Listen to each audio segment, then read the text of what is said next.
Alright, hello friends, welcome to यार्स का YouTube channel. मेरा नाम है आयुष राठी और आज हम लोग बात करने वाले हैं जेई नीट के बारे में, उसके पोस्टपोनमेंट के बारे में और कोरोना वायरस के वैक्सीन के बारे में।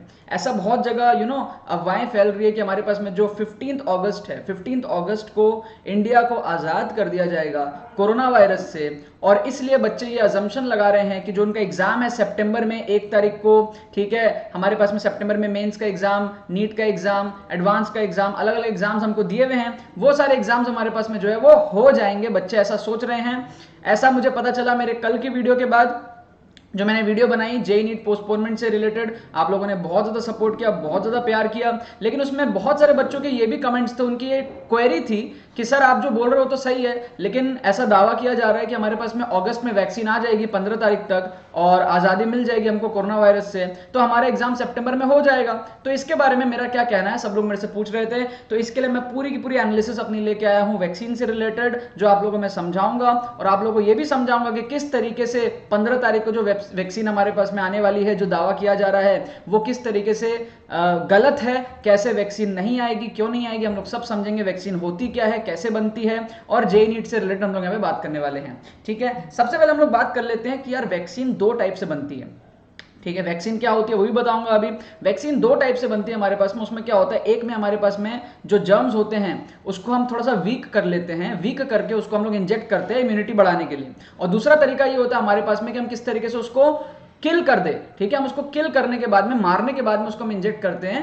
ठीक है, तो ये 2 तरीके होते हैं, आप लोग देख सकते हो, मैंने यहाँ पे आप लोग को डायग्राम से समझा रखा है। ठीक है, weekend pathogen, killed pathogen, live, और एक होता है इनएक्टिवेटेड। ठीक है, अब ये जो हमारे पास में जो लाइव होता है ना, ये ज्यादा इफेक्टिव होता है। ठीक है, ये ज्यादा इफेक्टिव होता है, स्ट्रॉन्ग होता है, लॉन्ग लास्टिंग होता है, लेकिन इसकी जो बनने का टाइम है ना, ये बहुत ज्यादा टाइम लगता है। ठीक है, ये इफेक्टिव ज्यादा है लेकिन बनने में भी ज्यादा टाइम लगता है। ऑन दी अदर हैंड हमारे पास में जो शॉर्ट टर्म है, ठीक है, वो बनने में कम टाइम लगता है लेकिन वो शॉर्ट टर्म है। उसके लिए आपको डोसेस लेने पड़ेंगे, मतलब हर थोड़े थोड़े दिन में आपको लेना पड़ेगा। इस तरीके की चीजें इनइफेक्टिव है, बहुत ज्यादा इफेक्टिव यहां पर नहीं है। तो इंडिया जो है ना, वो इस वैक्सीन पे काम कर रही है जो इनइफेक्टिव है। ठीक है, जो शॉर्ट टर्म वाली है ना, इस पे काम कर रही है। ठीक है, पहली बात तो ये हो गई हमारे पास में, तो वो वैक्सीन जल्दी बन जाती है। अदरवाइज वैक्सीन बनने में सालों लग जाते हैं। ठीक है, 4-5 साल वैक्सीन बनने में कम से कम लग जाते हैं। कोरोना वायरस के केस में हमारे पास में बहुत जल्दी हो पाए तो 1-1.5 साल में यहाँ पे बोलने की बात हो रही है। ठीक है, वरना वैक्सीन में बहुत साल लग जाते हैं। आज तक HIV की वैक्सीन ही नहीं आई। क्लियर है? तो all viral vaccines contain material that resembles the virus they are trying to protect against. This fools the immune system into mounting a response and producing antibodies ready to be used should it ever encounter the real thing. In the case of coronavirus, the immune system produces antibodies that target the spike protein, the part of the virus that is used to invade our cells. मतलब होता क्या है, process क्या होता है, virus को identify करना, उसके बाद में उस वायरस को रिमूव करना, ठीक है, और फिर एक मेमोरी बना लेना। उसकी मेमोरी बन जाती है कि हाँ अगले बार ये वायरस आएगा तो हम इसको इस तरीके से डील करेंगे। ये वायरस हमारे पास में डेंजरस है, तो बॉडी क्या करती है, उसको पहले आइडेंटिफाई करती है, फिर उसके बाद में उसको भगाती है। जैसे हम लोग खांसते हैं, हम लोग हमको सिम्टम्स मिलते हैं। ठीक है, जैसे हम जब खांस रहे होते हैं तो खांसी क्यों आती है, क्योंकि बॉडी जो है किसी वायरस के अगेंस्ट फाइट कर रही होती है।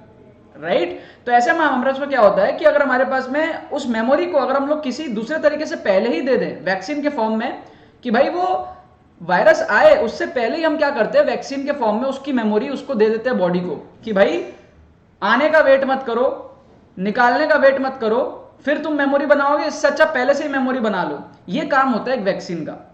I hope you all getting it. ठीक है, तो हम लोग बात करते हैं जो वैक्सीन हमारे पास में चल रही है उसके कुछ फेजेस होते हैं, किस तरीके से वैक्सीन हमारे पास में मार्केट में आती है और इसकी प्रोडक्शन किस तरीके से होती है। सबसे पहले प्री क्लिनिकल ट्रायल्स का क्या मतलब है, जब हम एनिमल्स पे ट्राई करते हैं, इंसानों पे तो डायरेक्ट ट्राई नहीं करेंगे ना, पहले एनिमल्स पे ट्राई करते हैं। राइट, कुछ ऐसे एनिमल्स जो करीब हो, इंसान के करीब हो, ह्यूमन से थोड़े से करीब हो।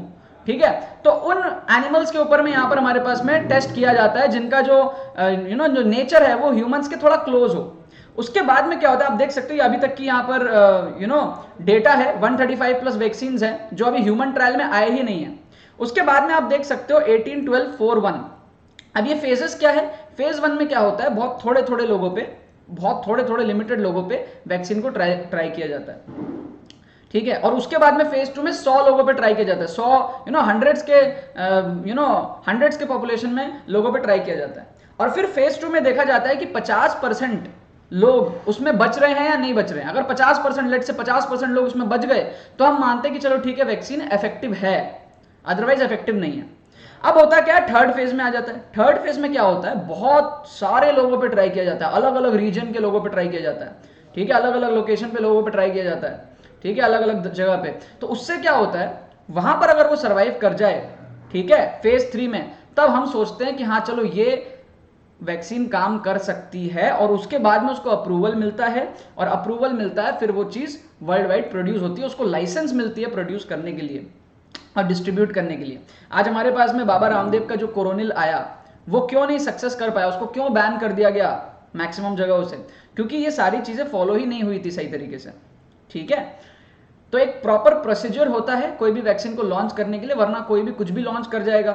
मान लो हमारे पास में आपने कोई वैक्सीन बना दी जो आज की डेट में आपको काम कर गई, लेकिन हो सकता है उस वैक्सीन के कुछ साइड इफेक्ट्स है जो आपको 4 महीने बाद पता चल रहे हैं, ठीक है। तो आज तो वैक्सीन काम करके 4 महीने बाद उसको आपको साइड इफेक्ट्स पता चल रहे हैं। तो ये सारी चीजों को रोकने के लिए बहुत लंबे पीरियड तक ट्रायल करना पड़ता है, और इसीलिए वैक्सीन जो है लॉन्च होने के पहले उसमें अच्छा खासा टाइम लगता है। ऐसे अचानक से नहीं होता कि यार 1 महीने में हम वैक्सीन लॉन्च कर देंगे, ठीक है। यूएसए है ना, चाइना, सारे मार्च से वैक्सीन बना रहे हैं, ठीक है।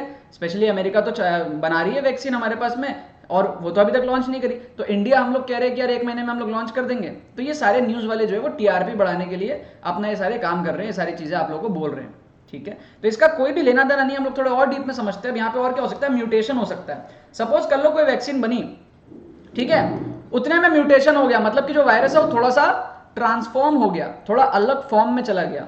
तो जो वैक्सीन हमने बनाई थी एक पर्टिकुलर चीज के लिए, वो इनइफेक्टिव हो गई थोड़ा सा ट्रांसफॉर्म करने की वजह से। इसी वजह से आज तक जो है एचआईवी की वैक्सीन नहीं बन पाई।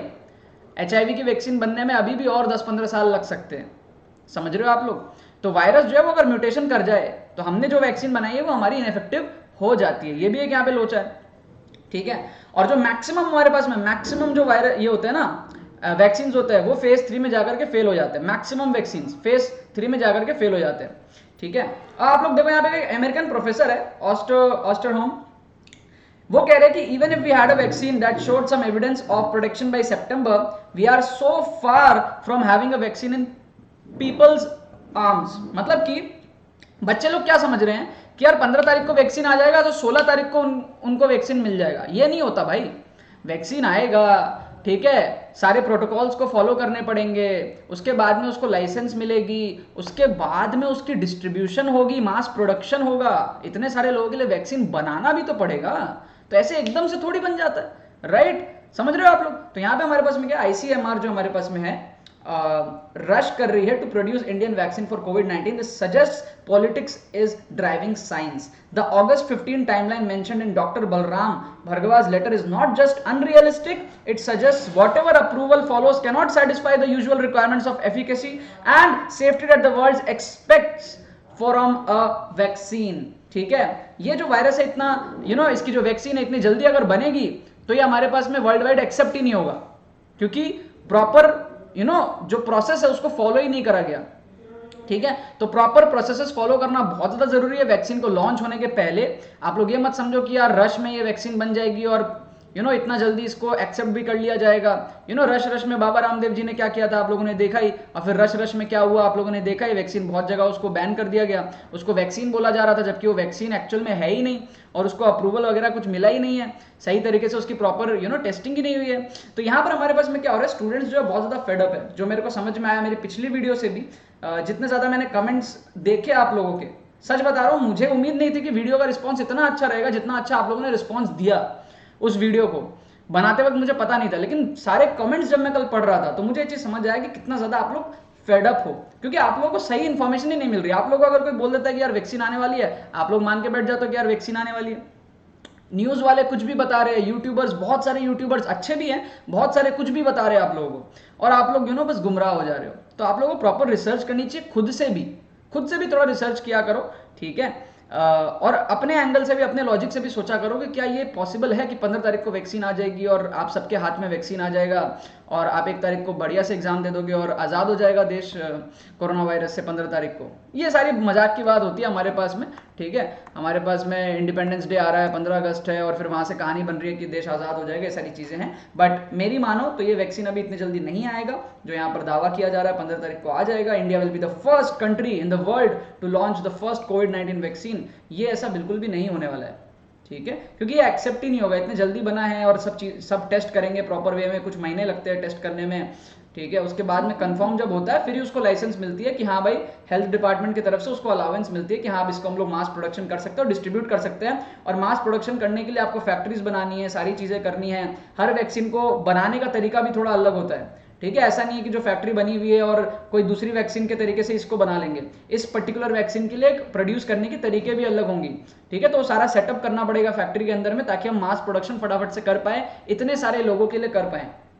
तो वो सब चीज़ों में बहुत ज़्यादा टाइम लगने वाला है। आप सारे बच्चों को मैं यही सजेस्ट करूंगा कि जेई नीट पोस्टपोन हो सकता है, ठीक है। आप लोगों में यही बताऊंगा, जेई नीट पोस्टपोन हो सकता है, 99% चांस है कि पोस्टपोन होगा।